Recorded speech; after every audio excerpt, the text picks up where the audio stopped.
And we pick up part 2 where we left off part 1. Again, when the Earth, the little blue orb there, orbits the sun rather, moves a degree, it has gone from the bottom location to the top location. So again, a sidereal day would be a 360-degree turn as opposed to the stars millions and millions of miles away or light years away. A solar day, it has to turn that extra couple degrees to get to the sun, so it takes a little bit longer. Diurnal motion does not mean you're... Okay, guys, this is bad. You're not in the bathroom peeing in 2 urinals. No. Diurnal motion is daily movement of the sun and the stars across the celestial sphere. So we see from where we are, it looks like the sun and the stars are moving across the celestial sphere, but they're not. We're moving. We're on this big merry-go-round called the Earth. It's turning, but we don't feel it because we're moving along with it. So the diurnal motion is what we see, them moving obviously east to west because we're rotating west to east. That's why the sun rises in the east, sets in the west. Rotation means spinning on its axis. So you rotate around an axis. You revolve or orbit around an object, a path of orbit. So the Earth and the sun both revolve around other objects. The sun revolves around a black hole somewhere in the middle of our galaxy. Earth revolves around the sun. The moon revolves around the Earth. But the moon rotates on its axis every month. The Earth rotates on its axis every day. Okay, the ecliptic. I mentioned this again in class as well. Well, we can't measure this year because we're on north-facing windows now, but the fun thing with south-facing windows, we can actually measure the ecliptic across the floor as the sun moves lower and lower in the southern hemisphere as we get closer to December 21st. So it's the apparent motion of the sun over the course of a year. It crosses what we call the celestial equator, gets down low, then comes back up again in June in the northern hemisphere. The celestial equator, again, is the plane of the Earth's orbit around the sun. So it's not the Earth's equator, close but not. It's 23.5 degrees off. So if you draw the sun, or the Earth going around the sun, that plane of orbit around would be called the celestial equator. So here we see the celestial equator. We see the sun going up and over. So in June at the solstice, June solstice literally means sun stop. Sol means sun. Stis from static means stop. So June 21st, it's as high as it gets. And it goes back down again, gets lower until December 21st or thereabouts. And then it's way low in our southern hemisphere, in our southern horizon rather. And the equinox is when it's directly over the Earth's equator. At that time, equa means equal, nox is night. We have equal day, equal night. Everyone on the Earth, everyone, North Pole, South Pole, equator, 12 hours of daylight, 12 hours of nighttime. Usually it's the first day of spring, first day of fall. All right, the summer solstice again reaches its furthest point north of the celestial equator. And I already said all that stuff. I'll leave it here. You can pause it if you want to take notes. Around the 21st of June, depending upon leap year or not. Winter solstice, again, around the 21st of December, just around Christmas time, because in the northern hemisphere, it's our shortest photoperiod day. That means least amount of sun. There's a whole lot of depression. So Christmas comes at the right time. It kind of balances us out. We go to our upper brain, and we get happy thoughts to overcome the lack of photons hitting our eyes and releasing the endorphins to make us feel good that we get from sunlight. Vernal equinox. Hey, Vern. Now, vernal equinox is when the sun is at the celestial equator. Again, 12 hours of daylight, 12 hours of nighttime everywhere on Earth. North Pole, South Pole, yes, Santa Claus, 12 hours. Autumnal equinox, but same thing. It's the first day of autumn. Syzygy, fun word, really fun if you're doing hangman game, because they've got the AEIOU and there's like, what is there? Why? They put why. What the heck is it? It's syzygy, from Latin syzygia, meaning conjunction or lined up. So when three or more celestial objects are lined up in the same gravitational plane or in the same line, that is called syzygy. So a lot of times I'll just say, when it's syzygy, you get the eclipse. Precession. Okay, precession is best described as you take a top and you spin it a dreidel, dreidel, dreidel. So the top's spinning. It doesn't just stay straight up and down, it wobbles. The Earth also experiences precession as it rotates on its axis. The North Pole kind of draws a little circle in the celestial sphere. So it goes around and around. So our North Pole hasn't always been Polaris. 2,000 years ago, it was elsewhere. And you can't really see it on this diagram, but it does change throughout the years. Of course, not in our lifetime, because our lifetime is very short compared to how long it takes the Earth to go precession. There's a gyroscope. Get that spinning, and it will not stay straight up and down. It's got a little bit of precession turn to it. Parallax. You've got to know this. You've got to understand this. This is very crucial to understand. It's not that hard when you think about it.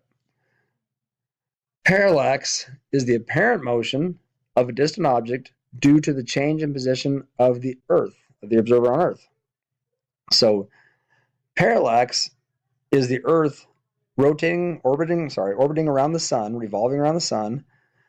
As it does, the close stars will appear to move a tiny bit compared to the distant stars. So a close star will look like it's moved slightly. That's called parallax. A good example would be to pretend your nose is the sun, your left eye is the Earth in winter, your right eye is the Earth in summer. So hold your finger out at arm's length and put it in front of a distant object and close one eye. Line it up in syzygy. Now pretend the Earth has orbited around the sun. Close the left eye, open the right eye, and it appears as though your finger moves. Go right eye, left eye, right eye, left eye. Finger looks like it's moving back and forth. It's not. Your eyeballs, or the Earth, is orbiting the sun. Okay, parsec is derived from the term parallax. It's the distance an object is if, at parallax, as the Earth orbits the sun, it appears to move 1 arc second as the Earth moves around the sun. The diagram below is a diagram you need to know how to draw. The definition above, definition you need to know. That could be a big chunk on the test if I were to tell you to describe and diagram. So you can see you've got the Earth at one position, the Earth 6 months later, the sun in the middle. You got the 1 AU distance. What's an AU? AU is called an astronomical unit. It is defined as the average distance of the sun from the Earth. And then we've got an imaginary star out there which appears to move 1 arc second, which is 1/60th of an arc minute, which is 1/60th of a degree. So it's basically 1/3600th of a degree. Very small move. But you can measure that with big telescopes. If there was a star that close, it'd be a parsec away. Unfortunately, Alpha Centauri complex, the Proxima Centauri star, is further than a parsec away. So we have to measure it very closely. But still, we can say it's 2.2 parsecs away. That's a lot easier than saying it is 100 billion, 300 trillion, so many miles away. It's just absurd. So parsecs are a lot easier to say. If you understand parsec, it makes sense. So parsec is a distance. In Star Wars, he made the Kessel Run in so many parsecs. Okay, yeah, I know you gearheads will say, oh, but it really is a time. Okay, whatever. I love Star Wars, but I'm not buying that. Parsec diagram, know it. Here it is again for you. Very simple. 1 arc second angle, the star appears to move as we go around the sun. Par from parallax, second from arc second, parsec. Got it? Good. Again, the astronomical unit, big bold red, got to know it. Average distance between the Earth and the sun. The Earth is about 150 million kilometers away from the sun. Yes, the Earth gets closer to the sun. Yes, it gets further. Our orbit is not a perfect circle. It's an ellipse.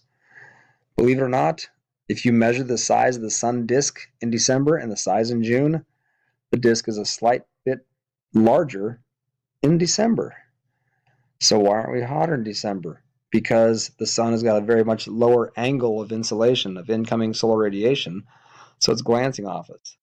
It's not coming directly at us like it is in June. So we get less hours of sunlight as well. But yeah, speed of light. Speed of light is the speed of electromagnetic radiation. All electromagnetic radiation travels the same speed. So whether it be X-rays, gamma rays, ultraviolet, infrared, yes, you give off heat, infrared.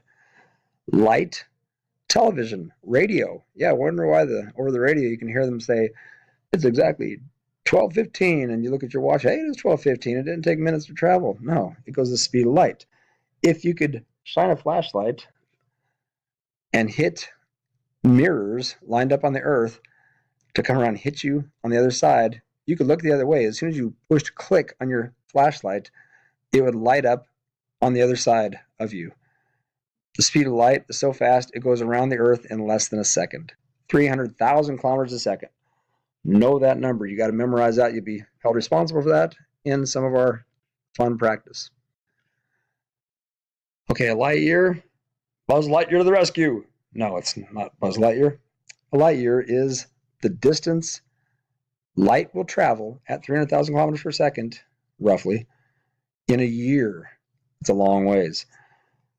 That 300,000 kilometers per second, by the way, is not exact, okay? It's like 299,996 something, I can't remember. So I rounded up. So Buzz Lightyear. Last name? Yeah, but no. A year with full sunshine? The year Tom lost 100 pounds eating celery and you'll play light. That's his light year. No. Light year is the distance light travels in a year. That's a long way. 1 parsec is actually 3.26 light years. That is, light travels 3.25 years to go 1 parsec. So yes, a parsec's longer than a light year. Okay, Alpha Centauri on the left is our closest star complex to our Earth. We cannot see it in the northern hemisphere because it's located in the southern hemisphere. Proxima Centauri is 4.24 light years away.